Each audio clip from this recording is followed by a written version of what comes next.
My name is Caroline Brooks. I'm 39 years old. At 8:21 on a Friday night in March, my husband lifted a glass of champagne in the ballroom of the Fairmont Hotel, smiled at a table full of executives, and said, "Caroline doesn't really understand all this. She's just a housewife." Just. That was the word that landed first. Not housewife, just. A little word men use when they want to shrink a woman without looking violent. I sat beside him in a navy dress I had ironed myself while he paced our bedroom, complaining that his cufflinks had disappeared. The same cufflinks I found in the pocket of the gray suit he said he had checked twice. My hair was pinned back because he liked it that way at corporate events. My hands were folded in my lap. My wedding ring caught the chandelier light when I reached for my water glass. Around us, the company dinner glowed with expensive confidence. White tablecloths, tall flower arrangements, gold chargers, waiters moving silently between tables, a string quartet near the entrance pretending anyone in finance cared about Vivaldi. At the front of the room, a large screen displayed the company logo, Harrison Locke Strategies. My husband, Andrew Brooks, had worked there for 7 years. He was a senior development director, which meant he spent most days turning other people's research, contacts, and careful follow-up into presentations where he looked decisive. He was handsome in the polished way corporate men become handsome when they learn which suit hides fear: dark hair, blue eyes, expensive watch, controlled laugh. A man who could make a room believe he had built the staircase he was simply climbing. He had been nervous all week. The CEO was attending. The board was attending. The firm's biggest new client was attending. A client that, according to Andrew, had, quote, changed the trajectory of the company. A client he had mentioned at breakfast, dinner, and while brushing his teeth.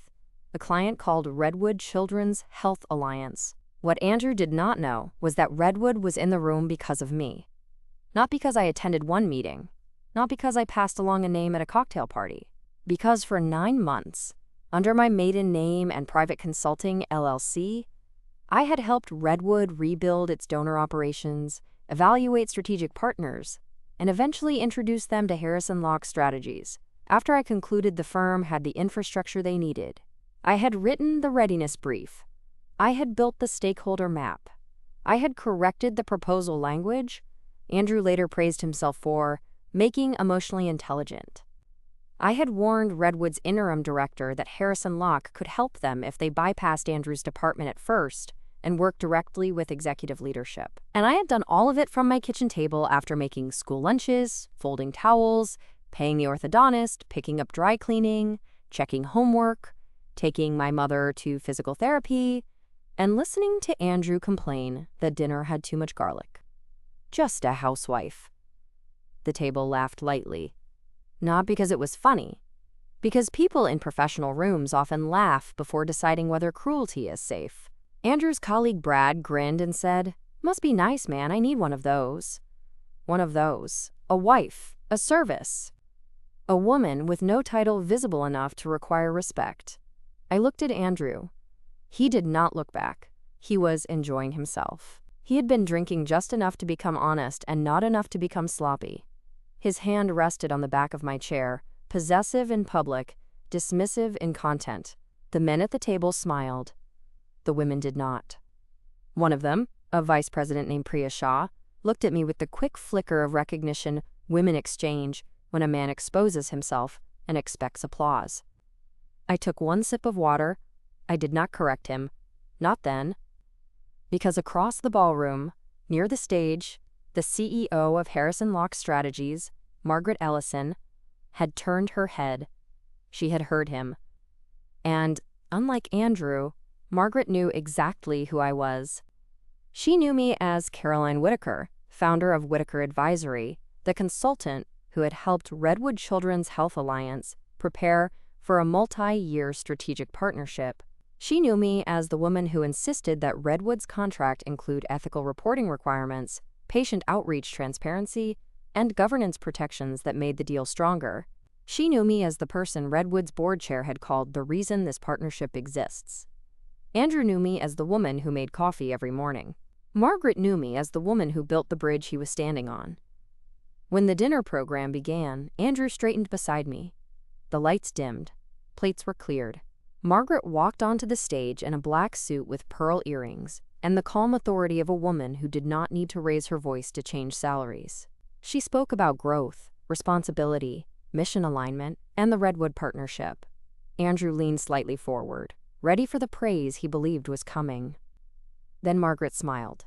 "And before we honor the internal team," she said, "I would like to acknowledge someone in this room whose work began long before Harrison Locke ever entered the conversation."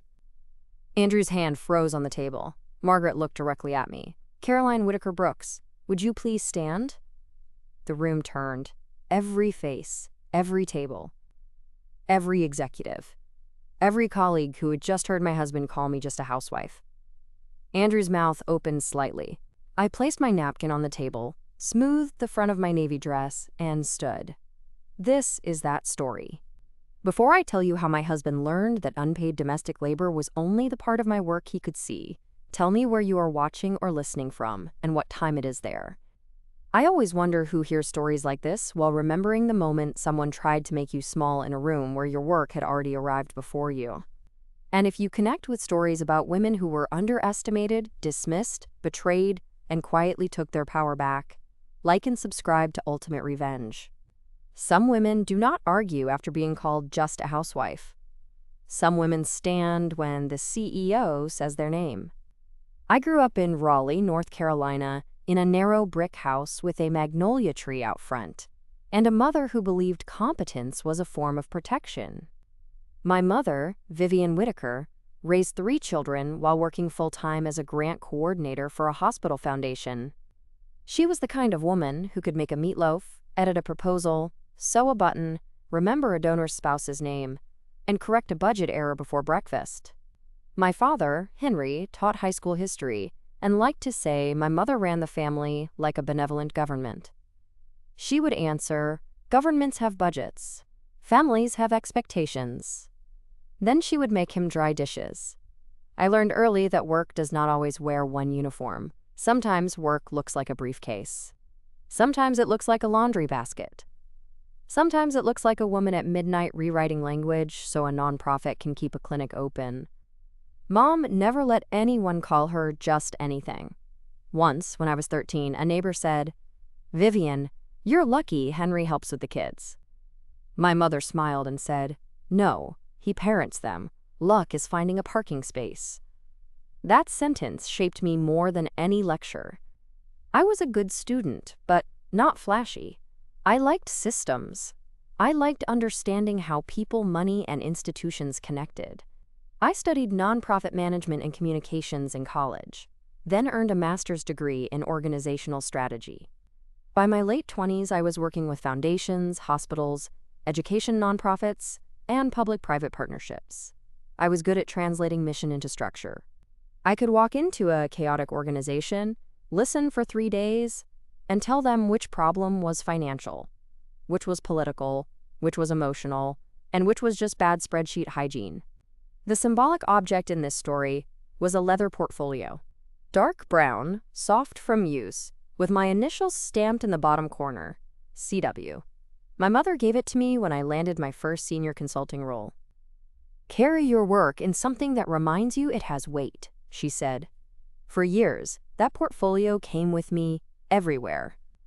Boardrooms, donor meetings, hospital basements, foundation retreats, airport lounges, hotel lobbies, conferences where people wore name tags too high.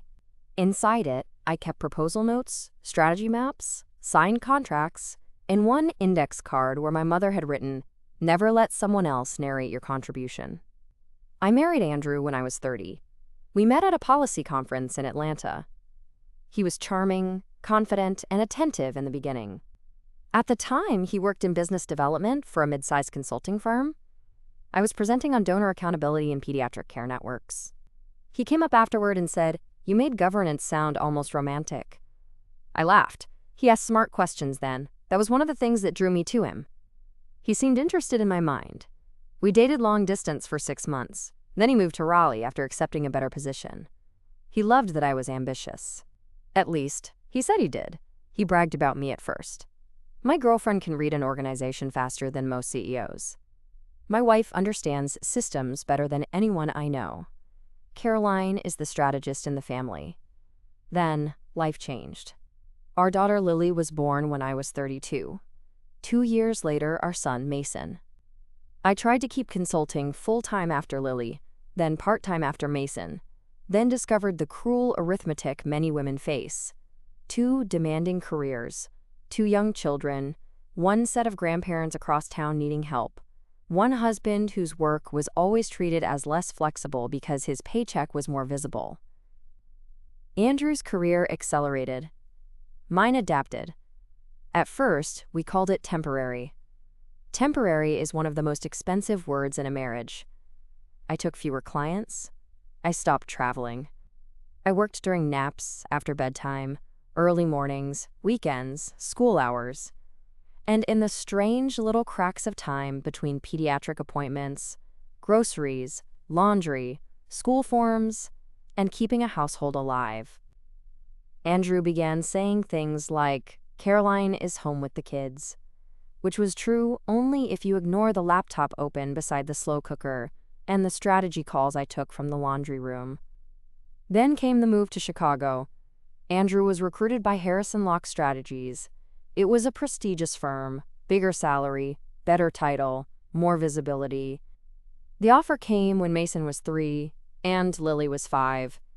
I had just started rebuilding my client base in Raleigh. My mother had recently had knee surgery. The children were settled. Andrew wanted the job, badly. He said it was our next chapter. I asked what our next chapter meant for my clients. He said, "You can consult from anywhere." That sentence sounded supportive until I understood it meant his career had geography and mine had Wi-Fi. We moved. I became the family infrastructure, new schools, new doctors, new dentist, new pediatric allergist, new grocery routes, new babysitters, new house, new neighbors, new everything. Andrew became Senior Development Director at Harrison Locke and began introducing me as my wife Caroline, instead of Caroline who runs Whitaker Advisory. Subtle at first, then not. At company events, men asked me what I did, and before I could answer, Andrew would say, "She's home with the kids right now." Right now stretched for years. I still consulted, quietly, selectively, under my maiden name, Caroline Whitaker, because that was the name attached to my professional network, publications, and old clients. I maintained Whitaker Advisory as a small LLC.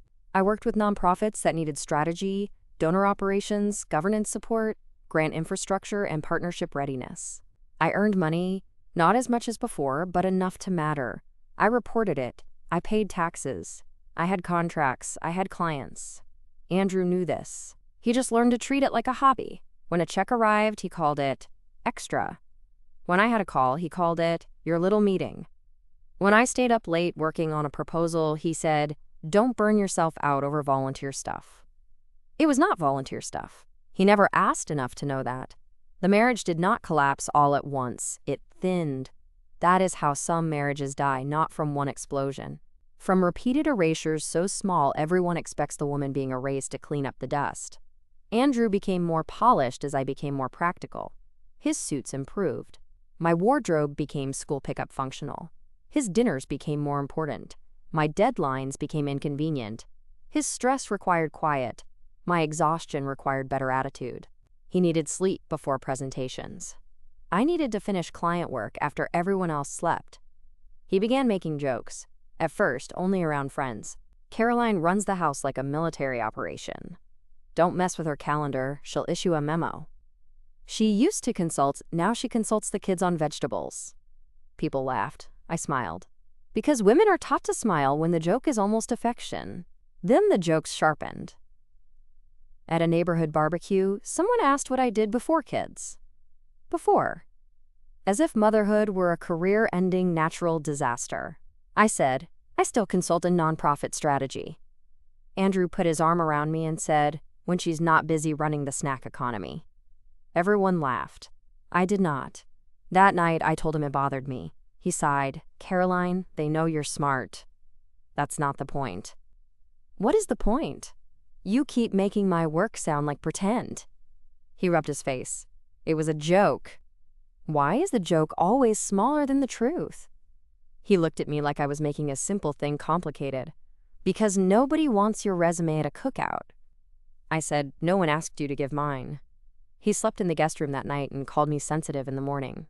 Sensitive, the word people use when they want to avoid saying accurate. Redwood Children's Health Alliance came into my life through my old colleague, Naomi Bell. Naomi and I had worked together years earlier on a pediatric access initiative in North Carolina. She called me one Tuesday morning while I was sorting mismatched socks on the dining table. Are you taking clients? For you? Maybe. I'm interim director at Redwood. We're a mess. Financial mess, governance mess, donor mess, or people mess? Yes, she said. I laughed. Redwood was a multi-state nonprofit network, connecting children with complex medical needs to clinics, transportation, therapy support, and family services. Their mission was strong. Their systems were not. They had grown fast after a large foundation grant and were now struggling with donor reporting, partnership proposals, internal accountability, board alignment, and communications. They needed strategic infrastructure before choosing a long-term consulting partner. I took the contract. Quietly. Not secretly, exactly. I told Andrew I had a new client. He said, "That's great, honey," while scrolling through emails. He did not ask who. That became important later. For 9 months, I worked with Redwood. I reviewed donor agreements, interviewed staff, mapped stakeholder relationships, analyzed data gaps, rebuilt reporting language, created board briefing documents, helped Naomi navigate internal politics. The work was intense, but satisfying. It reminded me of who I had been before my identity got folded into everyone else's laundry. Redwood's board wanted a larger firm to implement the next phase: fundraising strategy, corporate partnerships, data systems, and public positioning. Naomi asked if I would stay on. I said, "You need a bigger team." She said, "Recommend one." I looked at the shortlist. 3 firms. One was Harrison Locke, Andrew's company. I hesitated. Not because they were bad. They were actually strong in infrastructure and corporate partnership strategy. But I knew their weaknesses too: ego, internal competition, a tendency to overpromise, and Andrew's department, which sometimes treated mission-driven clients like branding opportunities. I told Naomi the truth. Harrison Locke can do the work if executive leadership is directly involved and if contract safeguards are strong. Can you help us structure the RFP? Yes. Will it be weird because Andrew works there? Only if people make it weird. I decided not to involve Andrew. That was not revenge. That was professional judgment. He was not the right entry point. He would have treated Redwood as a trophy and pushed them into a standard proposal too early. I advised Naomi to send the RFP to the executive office, not development. I also flagged Priya Shah, a vice president whose work I respected. Priya and Margaret Ellison joined the conversations. That is how Margaret learned my name. Caroline Whitaker. Not Mrs. Andrew Brooks, not Housewife. Caroline Whitaker, strategic advisor. The Redwood deal became the largest mission sector partnership Harrison Locke had signed in 5 years. Multi-year, high visibility, good revenue, strong public value. Andrew's department became involved after the contract framework had already been shaped. He saw the opportunity only after it had passed through my hands. He came home one night glowing. "You won't believe what landed today," he said. "I was at the stove making chicken soup because Mason had a cough." "What?" "Redwood Children's Health Alliance. Huge account. Massive. CEO is personally involved." I stirred the soup. "That's good." "Good? Caroline, this is career-making." "I'm happy for you." He kissed my cheek, already halfway into telling me the same information again. They need emotional intelligence, stakeholder management, donor strategy. Honestly, this is exactly the kind of client I can elevate. I looked at him. "Can you?" He did not notice the question. For weeks, Andrew talked about Redwood. He complained about their complex governance. He praised Margaret's leadership. He mentioned Priya's attention to detail. He said the readiness materials were, quote, unusually strong. He even brought home a printed brief one night and said, "Whoever wrote this actually understands nonprofit psychology." I was rinsing lunchboxes. "That's rare," I said. He nodded. "Most consultants just throw buzzwords around. This person got it." I almost told him then. I almost said, "I wrote that," But something stopped me. Maybe pride. Maybe fatigue. Maybe a quiet need to see whether my husband could admire my work if he did not know it was mine. He could. That hurt more than if he had criticized it. The company dinner invitation arrived in February. A formal annual leadership and client appreciation dinner. Spouses included. Andrew was thrilled. "This is big," he said. "Redwood will be there. Margaret is going to recognize the teams. I need you to look polished." I looked up from signing a school permission slip. "Polished?" "You know what I mean." "I don't." He sighed. "Caroline, this matters. It's not a PTA fundraiser." I placed the pen down. I've attended corporate dinners before. "I know. I just need you present." "Present? A plant can be present. Do you need me silent too?" He frowned. "Don't do this." "Do what?" "Turn everything into a gender seminar." I smiled without warmth. It would only be a seminar if you learned something. He walked away. The week before the dinner, Naomi called. "Are you going Friday?" "Yes." "Does Andrew know?" "That I'm going?" "Yes." "That you're you?" I laughed. "No." Naomi was quiet. "Caroline." He never asked. "That is a devastating sentence." "I know." "Margaret knows you're attending?"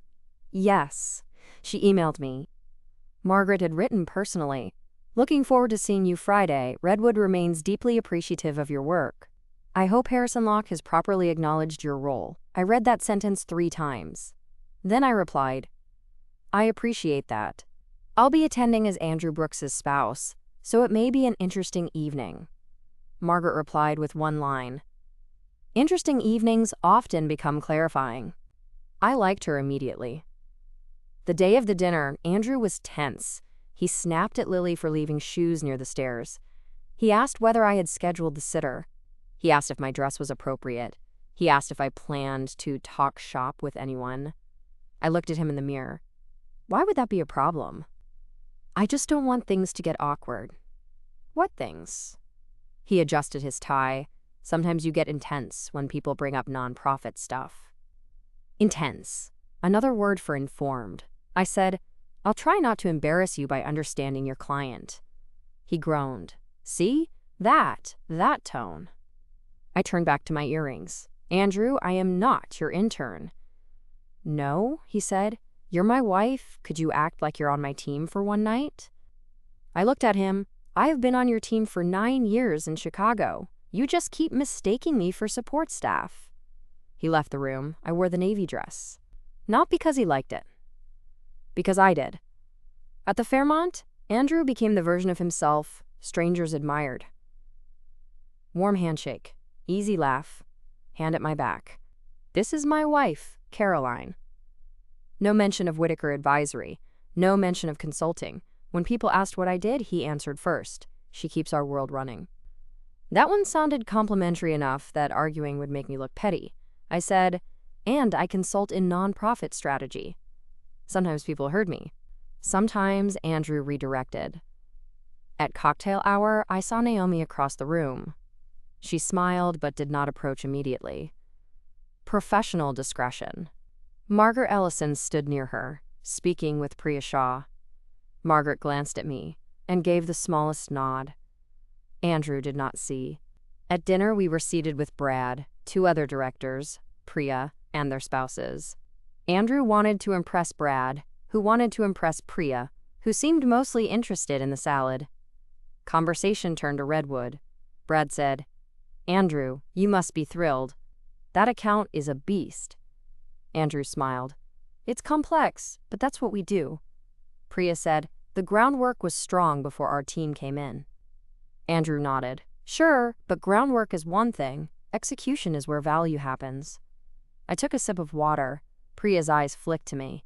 One of the spouses, a woman named Dana, asked, "Caroline, do you work in this field too?"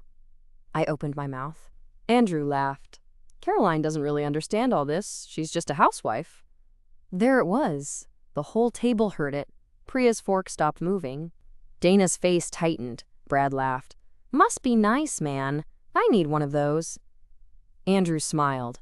I sat still. A strange thing happens when someone humiliates you in public after years of private erosion. You expect pain. And there is pain. But beneath it, sometimes, there is relief. Because at last, the private pattern has stepped into the light wearing a name tag. Just a housewife. I could have corrected him. I could have said, actually, I'm the consultant who brought Redwood here. I could have lifted my glass and said, funny story. But I looked at Margaret near the stage and remembered her email. Interesting evenings often become clarifying. So I said nothing. Dinner moved on awkwardly. Priya did not laugh again. Dana asked me about the kids with unusual gentleness, and I answered with dignity because my children are not evidence of my smallness. Andrew seemed pleased with himself, unaware that several women at the table had gone quiet, in the same way wolves go quiet before snow shifts. Then Margaret took the stage. The room dimmed. She spoke beautifully, not flashy, precise. She thanked teams by name. She acknowledged the complexity of ethical client work. She talked about responsibility when strategy affects families, children, and public trust. Then she began discussing Redwood. Redwood Children's Health Alliance represents the kind of partnership that reminds us why strategic work matters, she said. This account did not come to us as a blank slate. It came to us with a level of preparation, governance clarity, and mission alignment that made real implementation possible. Andrew leaned toward Brad and whispered, "This is us." "No," I thought. "This is not," Margaret continued. "And before we honor the internal team, I would like to acknowledge someone in this room whose work began long before Harrison Locke ever entered the conversation." Andrew's whispering stopped. Margaret looked at me. "Caroline Whitaker Brooks, would you please stand?" I stood. The room turned. I saw Naomi smiling. Priya's expression was calm, satisfied. Brad looked confused. Andrew looked like someone had removed the floor beneath his chair. Margaret continued. "Caroline, through Whitaker Advisory, worked with Redwood for 9 months before our firm was selected. She helped their leadership clarify governance needs, rebuild donor reporting structures, map stakeholder priorities, and prepare the strategic framework that allowed our partnership to begin with integrity." Redwood's board chair described her work as foundational. The ballroom was silent. My hands remained relaxed at my sides. Margaret smiled. In fact, several of the safeguards now being praised in this partnership originated in Caroline's recommendations. It is not an exaggeration to say that this account exists in its current form because of her expertise. Applause began near the Redwood table, then spread. Naomi stood. Then Priya. Then half the room. People stood because corporate rooms understand signals. If the CEO honors someone, everyone learns quickly. I remained standing while applause moved around me like a weather system. Andrew did not clap at first. Then he did, because not clapping would have looked worse. Margaret said, "Thank you, Caroline. Harrison Locke is better when we remember that the most important work often begins before the spotlight finds it." I sat. The table was silent. Brad's face was red. Dana smiled into her wine glass. Priya turned to Andrew and said, "Your wife's stakeholder map is the reason we avoided 3 serious proposal errors." Andrew swallowed. I didn't realize she was involved. Priya looked at him for one long second. Apparently, that one word could have cut marble. I need to pause here for a second. If you have ever watched someone diminish you in public because they did not understand the work you were doing in private, you know exactly what that ballroom felt like. It was not about needing applause. It was about the moment the room learned that the woman he called just a housewife had already shaped the deal he wanted credit for. If this story is hitting close to home, leave a comment and tell me what work people only noticed after someone important named it. And if you have not already, subscribe to Ultimate Revenge. The quiet part is over. After Margaret's speech, the internal team awards became awkward for Andrew. He was mentioned, briefly, as part of the development coordination group. Not as the architect, not as the closer, not as the man he had been rehearsing in our bedroom mirror. Priya received a leadership acknowledgement. 2 analysts received praise for implementation modeling.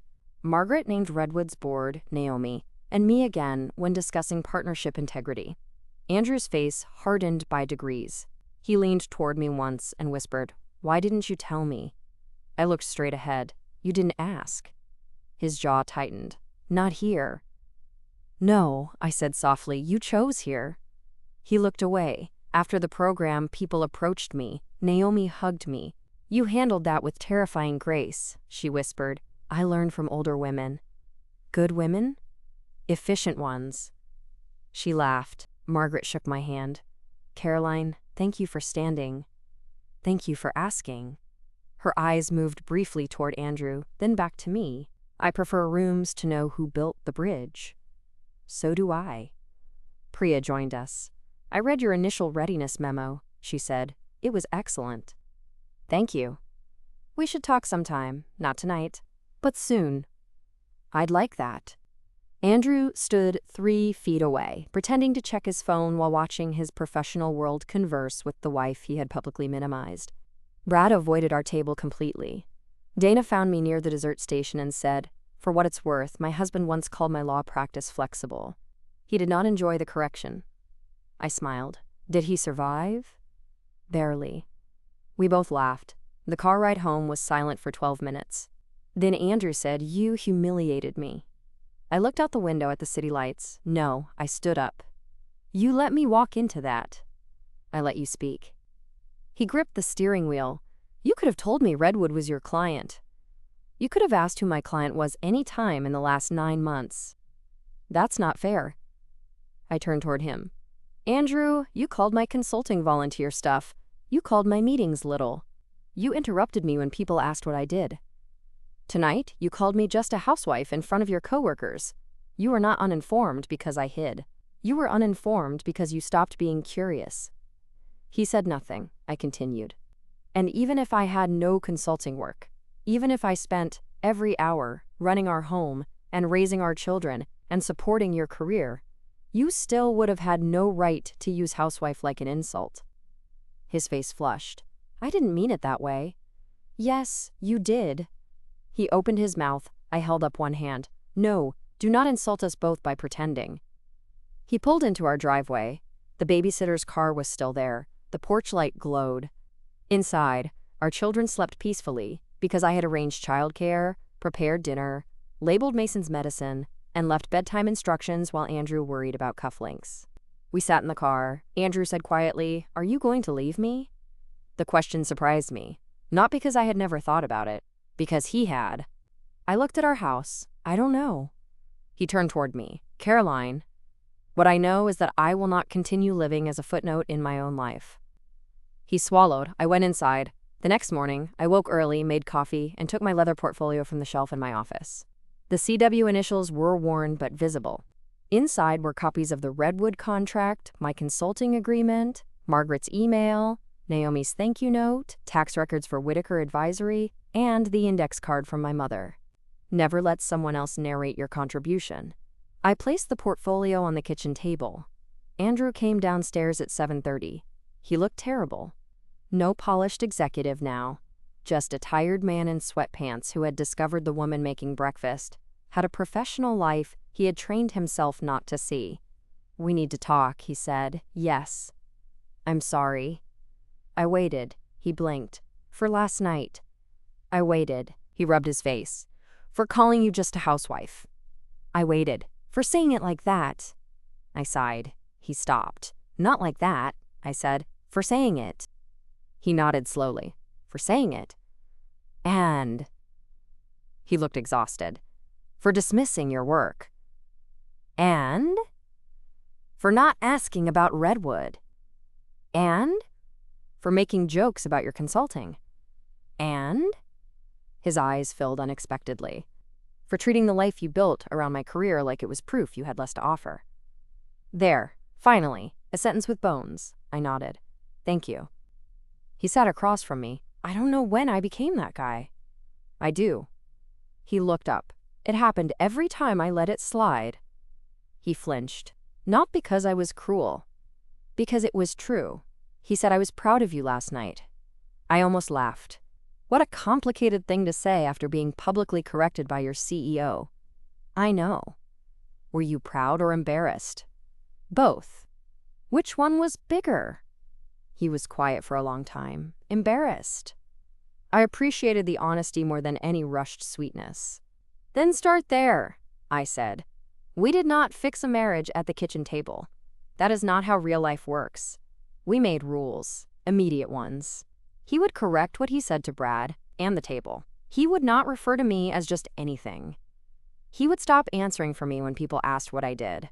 We would schedule marriage counseling. We would review household labor like adults, not like a man helping a woman whose time was assumed. I would increase my consulting hours. He would adjust his schedule for school pickup 2 days a week. He would learn the pediatrician portal, not ask me to forward links. He would plan Mason's allergy follow-up. He would handle Lily's science fair registration. He would apologize to our children for snapping before the dinner. And he would read the Redwood readiness brief. All of it. He stared at the list. "This is a lot." I looked at him. "Yes?" He nodded. "Okay." The first public correction happened Monday morning. Andrew sent an email to Priya, Brad, and the others at our table. Caroline shared it with me. I owe Caroline and everyone at our table an apology. My comment referring to Caroline as just a housewife was disrespectful and false. Caroline is the founder of Whitaker Advisory and played a foundational consulting role in the Redwood partnership. Beyond that, my phrasing dismissed domestic labor and caregiving in a way that was inappropriate. "I am sorry," Brad replied first. "No worries, man, we knew what you meant." Andrew showed me the reply. "What do I say?" I said, "What do you want to say?" He typed slowly. "I appreciate it, but I'm not comfortable minimizing it. It was disrespectful." Priya replied to that with 2 words. "Thank you. That was the beginning. Not redemption. Beginning." Margaret requested a meeting with me the following week. I went to Harrison Locke's office, wearing a gray suit I had not worn in years and carrying the leather portfolio. The building was glass, steel, and curated confidence. Andrew was not in the meeting. That mattered. Margaret and Priya met me in a conference room overlooking the river. "We would like to discuss ongoing advisory work," Margaret said. I kept my expression calm. "With Redwood?" "With Redwood and possibly other mission sector clients. Your approach fills a gap in our early stage assessment process." Priya added, "We are very good after engagement. We are less good before listening. You listen well." That was one of the best professional compliments I had ever received. We discussed scope, rates, boundaries, conflict policies, and confidentiality. I did not undercharge. I did not apologize for availability. I did not say, "I'm just getting back into things." I said, "My current consulting capacity is 20 hours a week, expanding to 28 in the fall." Margaret nodded. "Send us a proposal." I did. They accepted. Andrew found out because I told him at dinner. Not because I needed permission. Because spouses should be informed when schedules change. He looked surprised, then careful. "That's great." I waited. He added, "Congratulations." The children cheered because I told them it meant Dad would be doing Tuesday pickup and Thursday dinner. Lily, age 7, said, "Can Dad make tacos?" Mason, age 5, said, "Dad burns eggs." Andrew looked offended. "I can make tacos." He could not, but he learned. The transition at home was messy. Of course it was. The first Tuesday pickup, Andrew forgot Lily's art folder and Mason's backup inhaler. The school called me automatically. I gave them Andrew's number and said, "Please call their father. He is handling pickup today." The silence on the other end was revealing. People had also learned to treat me as default. Andrew called 5 minutes later. "What's the inhaler code?" "It's in the medical app." "I don't have the login." "Yes, you do. I sent it Sunday." He paused. "Right." He figured it out. That night, tacos were late, the kitchen was a disaster, and Mason announced, "Daddy's tacos are wet." I laughed until I had to sit down. Andrew did not. Then he did. Progress. Marriage counseling was harder. Our therapist, Dr. Elaine Morris, was calm, direct, and unimpressed by charm. Andrew tried to explain that he had been under pressure. She listened, then said, "Pressure explains stress. It does not explain contempt." Andrew looked like he had been slapped. I looked at my hands. Contempt. That was the word I had avoided because it seemed too harsh. Dr. Morris continued. Calling your wife just a housewife in public was not a poor joke. It was a status move. The question is why you needed one. Andrew did not answer for a while. Then he said, "Because I felt small." That surprised me. He looked at me. "You were always the smarter one in rooms like that. Early on, I liked it. Then after the kids, after the move, after my job got bigger, I think I liked being the one with the visible career. It made me feel ahead." Ahead of me? He swallowed. Yes. There it was, ugly, useful. Dr. Morris said, "And when Caroline's professional life became visible again, I felt exposed." I said, "You were exposed."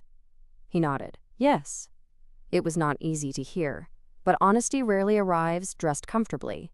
My own work in counseling was not to pretend I had no role in my erasure. Not blame. Role. I had swallowed too many comments, smiled through too many introductions, hidden behind efficiency. Let him answer, because correcting him felt exhausting. Let domestic competence become invisibility, because everyone benefited when I was quiet. Dr. Morris said, "Caroline, silence protected peace, but not you." I wrote that down. The Redwood contract changed my professional life. Not overnight, but steadily. One engagement led to another. Harrison Locke brought me in for early-stage nonprofit assessments. Naomi referred me to 2 health equity organizations. Priya recommended me to a foundation board. My work hours expanded. My income increased. My name re-entered rooms where it had once been known and had never truly disappeared. I updated my website. Caroline Whitaker Brooks, Principal Consultant, Whitaker Advisory. I added a new line under services: strategic readiness, governance clarity, and partnership integrity for mission-driven organizations. Andrew read the site before it went live. "It sounds like you," he said. "Is that good?" "Yes."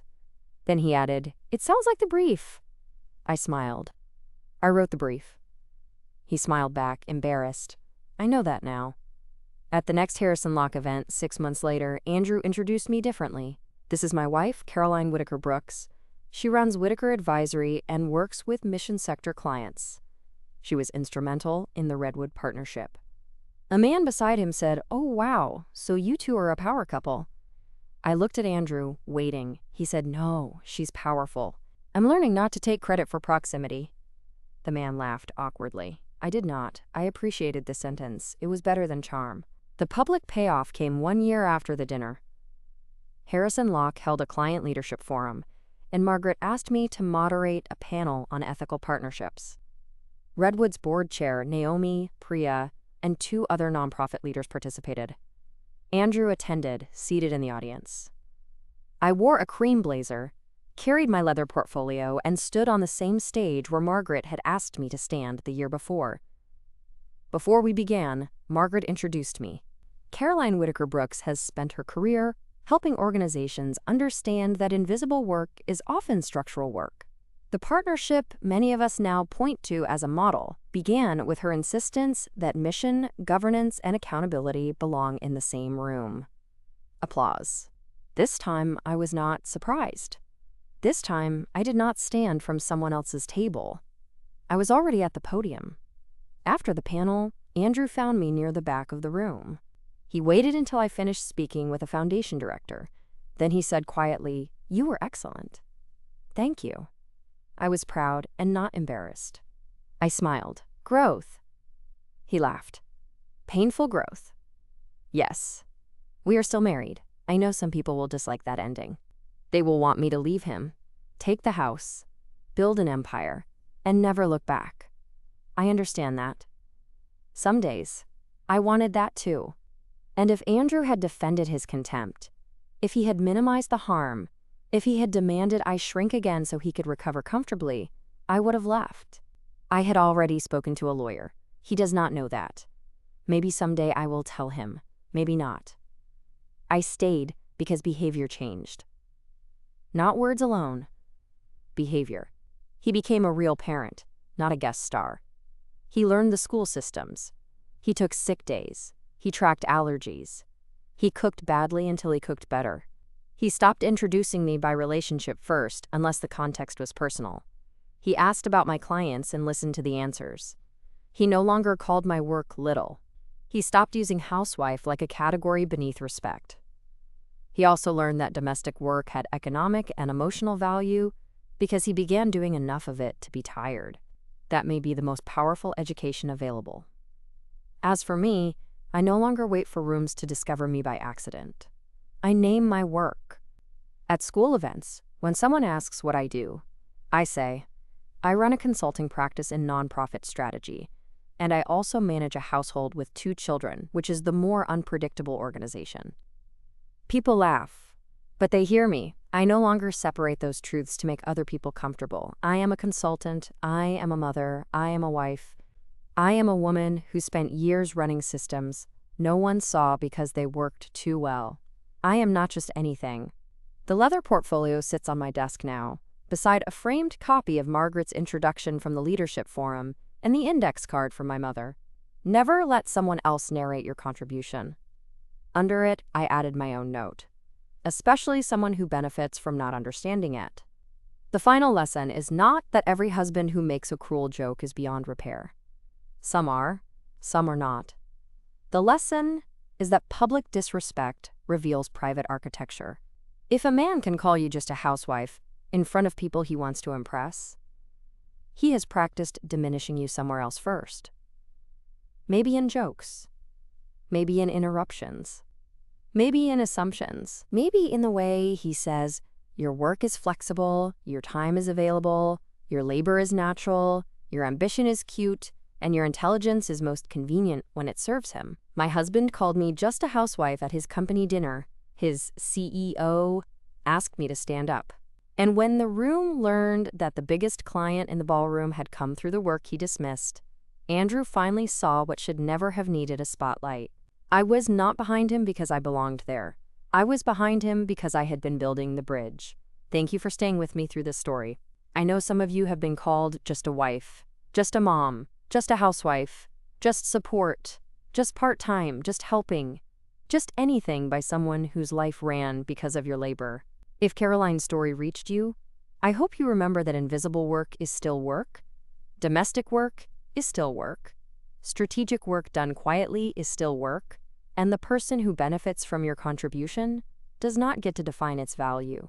Subscribe to Ultimate Revenge for more stories about quiet women, family betrayal, silent comebacks, and the moment the room finally learns who built the bridge.